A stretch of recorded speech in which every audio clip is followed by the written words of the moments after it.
প্রচারটি চলছে, এটি একটি স্বতন্ত্র পদ্ধতি, যে পদ্ধতির মাধ্যমে জোটবদ্ধ হয়ে মানুষের ঘরে ঘরে দিনের দাওয়াত পৌঁছে দাও, মানুষের দ্বারা দ্বারা দিনের দাওয়াত পৌঁছে দাও, আল্লাহ ভোলা মানুষকে, মসজিদ ভোলা মানুষকে মসজিদমুখী করে দেওয়া। কথা বলেন ঠিক কিনা?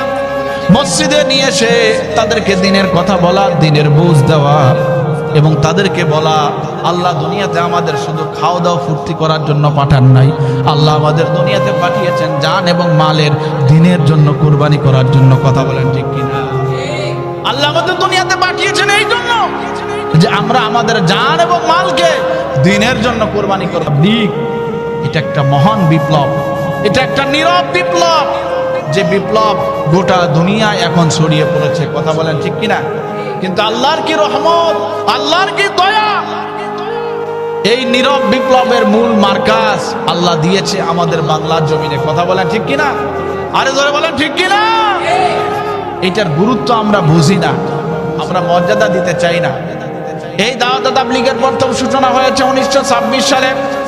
দিল্লির নিভৃত এক পল্লী মেওয়াতে বসবাস করতেন দেওবন্দের সূর্য সন্তান আল্লামা ইলিয়াস রহমাতুল্লাহি আলাইহি।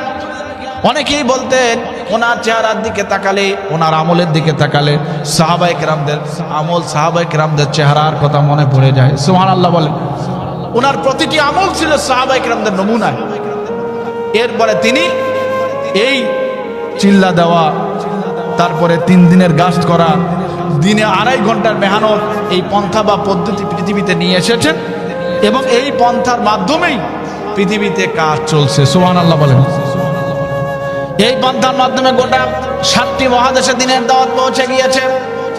পৃথিবীর শত শত আল্লাহ ভোলা মানুষেরা এখন ইসলামের ছায়াতলে চলে এসেছে। কথা বলেন ঠিক কিনা? শত শত বৎখর গাঁজাখোররা দাওয়াত ও তাবলীগের মেহনতে ভালো হয়েছে। পৃথিবীর বড় বড় ক্ষমতাওয়ালারা দাওয়াত ও তাবলীগের মেহনতে এসে চাটাইয়ের মধ্যে ঘুমাচ্ছে। কথা বলেন ঠিক কিনা?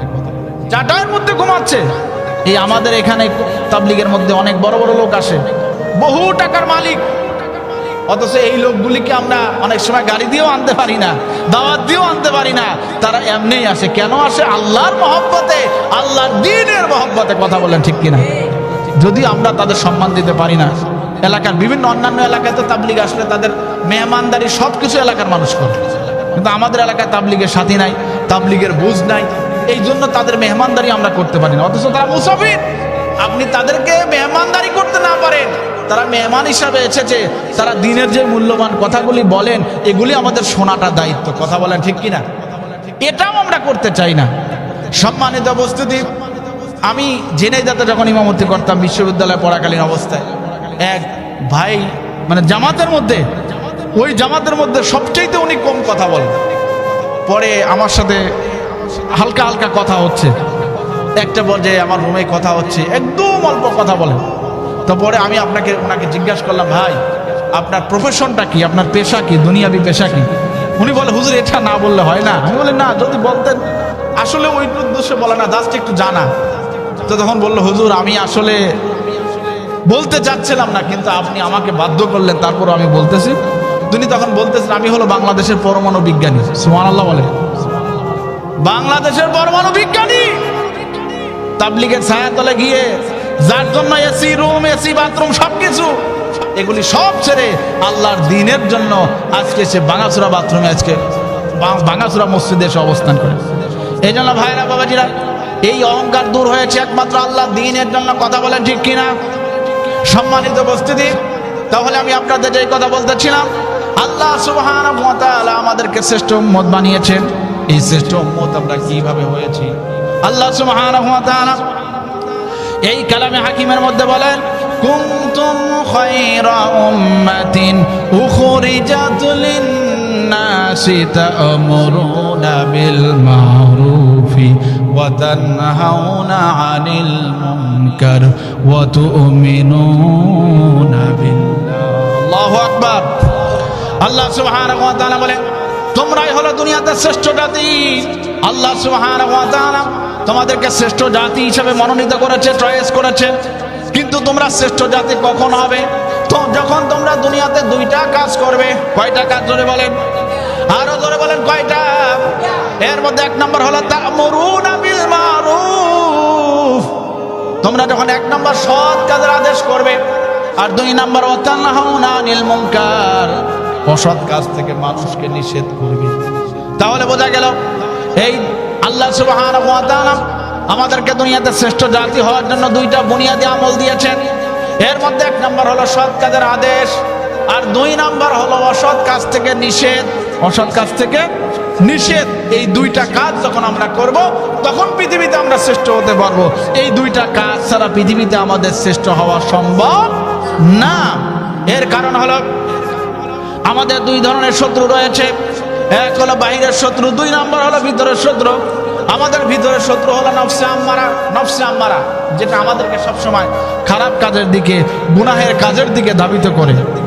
আর 2 নম্বর হলো বাহিরের শত্রু হলো শয়তান কিন্তু আবার 2 প্রকার। এক হলো জিন শয়তান, মিনাল জিন্নাতি ওয়ান নাস, আর একটা হলো কি মানুষ শয়তান। আর একটা হলো কি, শুধু জিন শয়তান আছে তা না, মানুষ শয়তানও আছে। কিন্তু মানুষ শয়তানকে দেখা যায়, জিন শয়তানকে দেখা যায় না। আর যেটাকে দেখা যায় না ওটা মোকাবেলা করা বড় কঠিন। সম্মানিত উপস্থিতি, আমরা যদি আমাদের নফসের আম্মারার বিরুদ্ধে জিহাদ করতে চাই, আমরা যদি জিন শয়তানের বিরুদ্ধে জিহাদ করতে চাই, আমরা যদি মানুষ শয়তান থেকে নিজেদেরকে আত্মরক্ষা করতে চাই, তাহলে আমাদের মসজিদের পরিবেশের বিকল্প নেই। কথা বলেন ঠিক কিনা? মসজিদের পরিবেশের বিকল্প নেই। আমাদের মসজিদের পরিবেশে আসতে হবে। আর এই পরিবেশে আসার ক্ষেত্রে দাওয়াত ও তাবলীগ ব্যাপক ভূমিকা পালন করে থাকে। কথা বলেন ঠিক কিনা? অনেকে আছে দেখবেন রহস্য করে, ঠাট্টা করে, তাবলীগওয়ালার কাম হলো খালি 3 বেলা খাওয়া। 3 বেলা ওনারা খায়, আমরা খাই না। কিন্তু আপনি তাবলীগে যেয়ে দেখেন, আপনি তাদের ডিসিপ্লিনের বাইরে কিছু করতে পারবেন না। আপনার সারাদিন আমলে থাকতে হবে। সকালবেলা উঠে আপনার বয়ান, দাওয়াতে যেতে হবে, সেখান থেকে এসে ইশরাক পড়তে হবে, এরপরে সামান্য সময় বিশ্রাম, আবার আপনাকে তালিমে বসতে হবে, এরপরে আপনার গোসল, এরপরে আপনার নামাজের প্রস্তুতি, আবার নামাজের পরে কি তালিম। তো আপনার বিশ্রাম কোথায়? বসে থাকার সময় কথা। অর্থাৎ এক কথায় মসজিদের পরিবেশে থাকলে আপনার গুনাহ করার কোনো সুযোগ নেই। বাহিরের গুনাহ করার সুযোগও আপনার নেই, আবার ভিতরের গুনাহ করারও সুযোগ থাকে না। সম্মানিত উপস্থিতি, এই জন্য আমাদের কি করতে হবে? এই দাওয়াত ও তাবলীগের মেহনতের সাথে জুড়ে যেতে হবে। প্রিয় উপস্থিতি, এই দাওয়াত ও তাবলীগের মেহনতের শুরুটা হয়েছিল, অর্থাৎ এই যে ইজতেমা, এটার সূচনা হয়েছিল 1946 সালে। সর্বপ্রথম ইজতেমা হয় এই যে কাকরাইল মসজিদ এখানে। এরপরে 1948 সালে ইজতেমা হয় চট্টগ্রামের হাজী ক্যাম্পে। 1958 সালে নারায়ণগঞ্জের সিদ্ধিরগঞ্জে। এরপরে 1966 সালে হয় টুঙ্গির তোরাকপাড়ে। আর এই 66 থেকে নিয়ে 67 থেকে নিয়ে অদ্যবধি এখনো ইজতেমাটা সেখানে আছে। এখনো ইজতেমা কি সেখানেই আছে। এবং সারা পৃথিবী থেকে প্রায় 300 একর জায়গার উপরে এই বিশাল জায়গা, এবং সারা পৃথিবী থেকে 30 থেকে 40 লক্ষ মুসলমান এখানে আসে। আমাদের দেশ সহ 40 লক্ষ মুসলমান সেখানে জমা হয়, সমবেত হয়, এবং সেখানে হক্কানি রব্বানি উলামায়ে কেরামদের থেকে, মুরব্বীদের থেকে অনেক মূল্যবান দামি কথাগুলি আমরা শুনি। এরপরে যখন 3 দিন শেষ হয়ে যায়, তখন সেখান থেকে শত শত জামাত আল্লাহর রাস্তায় সারা দুনিয়ায় ছড়িয়ে পড়ে। কথা বলেন ঠিক কিনা? কারণ মূল উদ্দেশ্য একটাই, মানুষের ঘরে ঘরে, মানুষের দ্বারে দ্বারে দিনের দাওয়াত পৌঁছে দিতে হবে। কথা বলেন ঠিক কিনা? আজকে আমি মূল্যবান কথা শুনি, কিন্তু আমার মা ও বোনরা তো মূল্যবান কথা শুনতেছে না। কথা বলেন ঠিক কিনা? কিছু কিছু শোনে, মাইকের আওয়াজ বাহিরে যায়, কিন্তু তাদের আলাদাভাবে মূল্যবান কথাগুলি মনোযোগ সহকারে শোনানো দরকার। আর এই জন্যই তাবলীগে দেখেন পাশাপাশি মাস্তুরাত জামাতের ব্যবস্থা করা হয়েছে, যে আমাদের মা ও বোনেরা যদি পরিবর্তন হয়ে যায়, পুরা ঘর দিনই পরিবেশ হয়ে যাবে।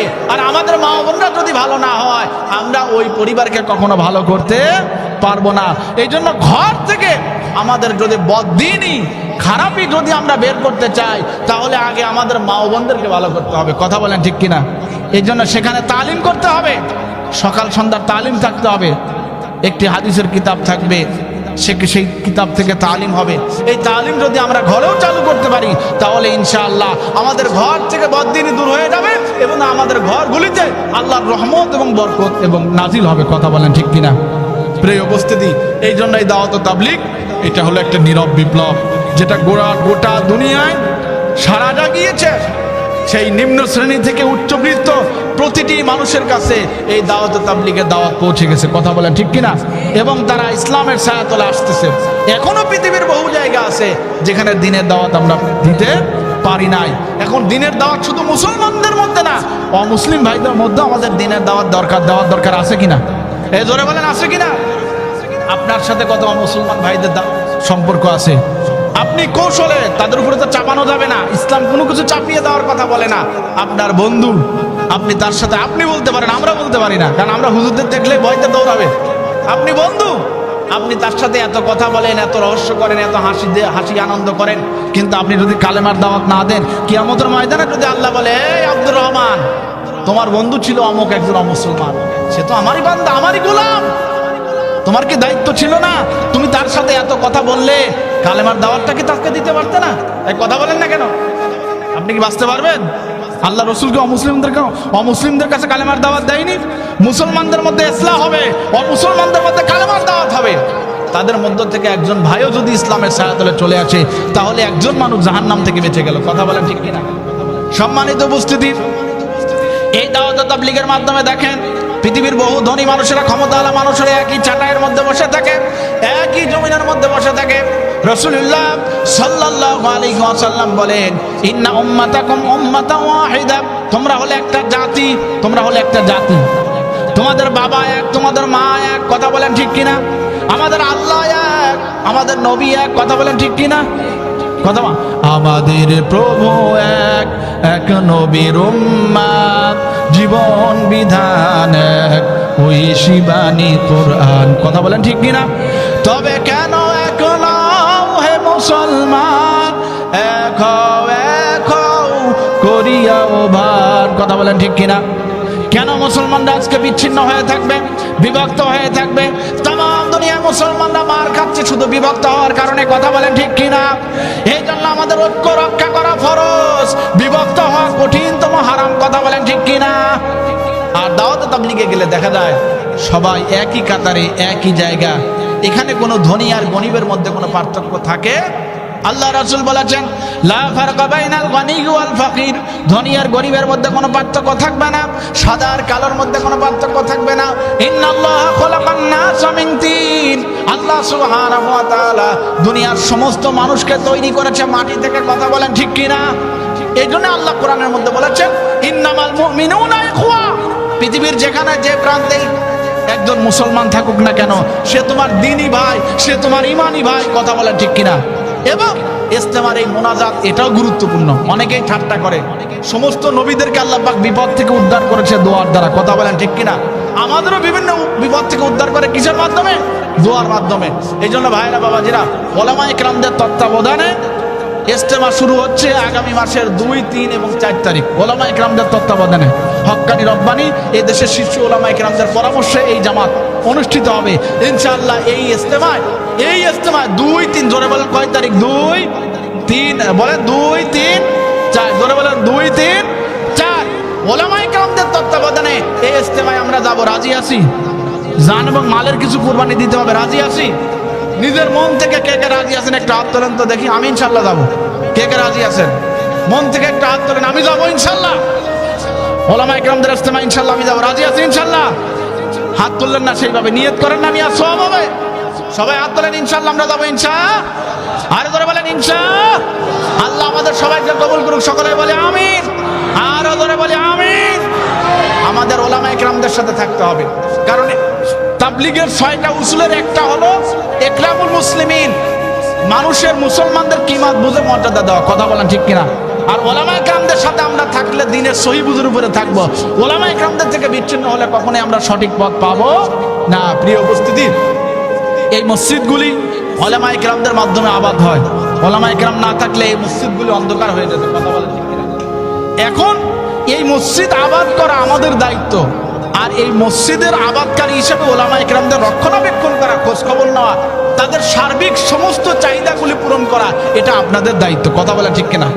রাষ্ট্রের দায়িত্ব, রাষ্ট্র যদি সেটা না করে, এদের সাধারণ মুসলিম হিসেবে আমাদের সবার দায়িত্ব, কথা বলা ঠিক কিনা? ধর্মের জন্য কি পরিমাণ স্যাক্রিফাইস আমাদের বৌদ্ধ ভাইয়েরা করে, তাদের থেকে শিক্ষা নেন। আমরা একটু শিক্ষা নিতে পারলাম না।